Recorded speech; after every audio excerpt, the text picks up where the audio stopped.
Hello. Welcome to the Money Knowledge channel. Today we will be talking about 4 important steps of saving. By following these 4 steps, you can learn how to save money effectively to help achieve your financial goals. This is the 3rd video of our Money Knowledge videos. My videos are intended to be informative, helpful, and fun. To stay up to date with my latest videos and cool money management tips, make sure to subscribe to this YouTube channel by clicking the subscribe button.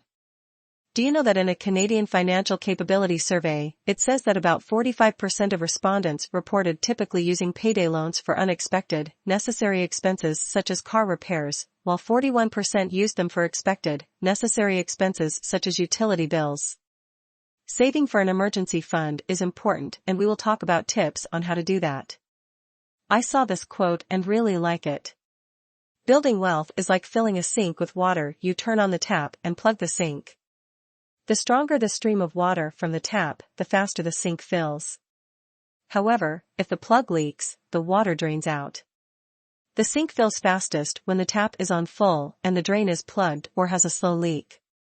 It's the same with wealth building. You accumulate savings most quickly when you maximize your earnings and limit your spending. We've already talked about plugging the leaks in my video for ways to save money that you can master, that is, curbing your spending, managing your expenses. The next part is about what to do with that rising reservoir of savings. So why save for the future? Building a savings fund is a key step to taking control of your finances. When you have money to draw on in an emergency, you don't get thrown off your budget if something unexpected comes up. And with saving, you start achieving goals that are more than balancing your budget from month to month. And with the money on the side, you can start accumulating funds that you can use to invest and further grow your savings. According to the Financial Consumer Agency of Canada, on average, Canadians save about 4% of their income.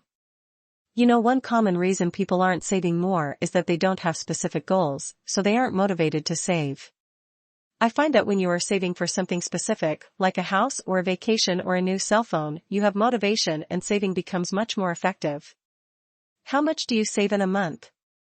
Tell me in the comment section below. I would love to hear from you. Here are the common reasons not to save. First, it is I don't make enough money to save. This is probably one of the most frequent responses that I hear. This really means I don't have enough to cover my expenses. So the first steps are to manage your expenses. Check out my video on money saving tips that you can easily master on cutting expenses. The second common reason is I don't know what's going to happen in the future, so I'm going to enjoy the present.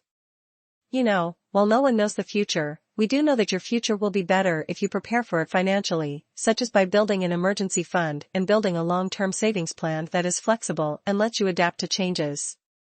The third common reply for not to save is, I don't know what to do with the money I might save. It's too complicated. I think my videos can certainly help you if you have a similar concern.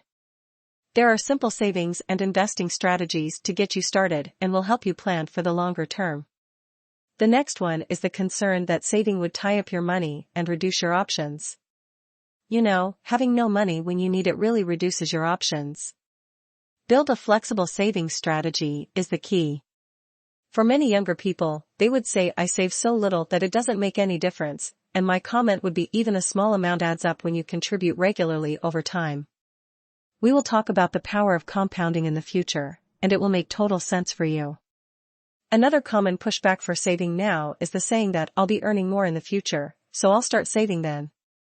Seriously, you know it's much harder if you start saving later.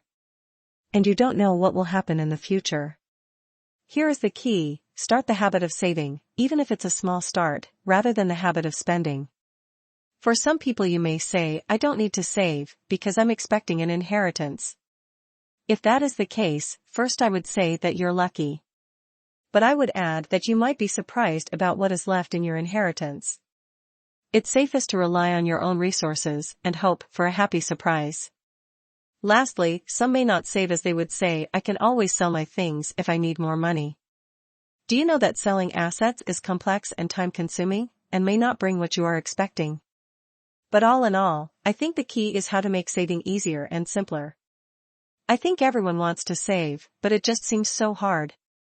So here are 4 simple steps to savings. 1. Set up an emergency fund. 2. Pay yourself first. 3. Make savings automatic. And 4. Grow your savings. Now let's look into these 4 steps, one by one. First, set up an emergency fund. I would suggest saving 3 to 6 months worth of take-home pay. You can rely on this fund if you lose your job, get sick, or have unexpected expenses. Keep the money in a separate savings account with low or no fees. You may be able to find a high-interest savings account that allows you the flexibility to redraw if needed, but if you keep the money in your account for over a period of time, the bank will give you a higher interest rate. And please don't rely on credit cards, bank loans, or personal lines of credit for an emergency. Do you know why I would say don't count on credit cards as your emergency funding pool? It's because credit cards charge a very high interest rate. Given that you are out of regular money income and you need to tap into your emergency fund, the high interest rate will easily and very quickly make your financial situation much worse. You can easily find yourself owing a large amount if you have to use high-interest loans. Another important note is don't spend your emergency fund on non-emergency expenses.